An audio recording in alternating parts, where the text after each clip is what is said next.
গণ অধিকার পরিষদের দুই অংশ এক হওয়ার খবর ঠিক নয় বলে দাবি করেছে দলটির রেজা কিবরিয়া নেতৃত্বাধীন অংশ। বুধবার সন্ধ্যায় রাজধানীর পুরানা পল্টনে জামান টাওয়ারে এক সংবাদ সম্মেলনে তাদের অভিযোগ, লোভ দেখিয়ে দল থেকে সদস্য বাগিয়ে নিয়েছেন ভারপ্রাপ্ত সদস্য সচিব ফারুক হাসান। তবে অভিযোগ অস্বীকার করে ফারুক জানান, গণ অধিকার এখন কোনো বিভক্তি নেই।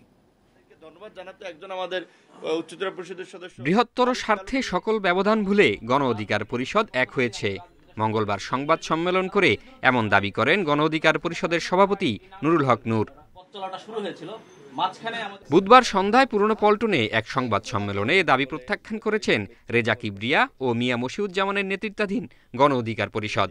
তাদের অভিযোগ, প্রলোভন দেখিয়ে দলের সদস্য বাগিয়ে নেওয়া হয়েছে। ফারুক হাসান সদস্য সচিব হবার পর থেকেই উনি নানা রকমভাবে চেষ্টা করেছেন এই দুই দলকে একত্রীকরণের জন্য।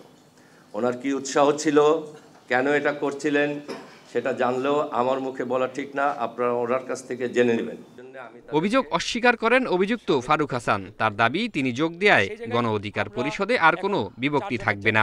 আমরা বিভিন্ন সময় বিভিন্ন জনকে সম্মানিত করেছি, চেয়ারে বসিয়েছি, সেটা ভিন্ন বিষয়।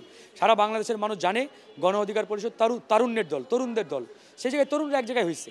অসত্যের জবাব তার পাশেই বসা অ্যাডভোকেট শিরিন আক্তারই দিয়েছেন। ওই বিষয়ে আমি আর কথা বলতে চাই না। আমার কথা একটাই, আমার সহযোদ্ধা যারা ছিল, আমরা অতীতে কাজ করেছি, তাদের নিয়ে কোনো নেগেটিভিটি ছড়াতে চাই না। গণ অধিকার পরিষদের দুই পক্ষ একীভূত হয়ে জনগণের অধিকার আদায়ে কাজ করবে বলেও জানান ফারুক হাসান। জাহিদুল ইসলাম, ইন্ডিপেন্ডেন্ট নিউজ, ঢাকা।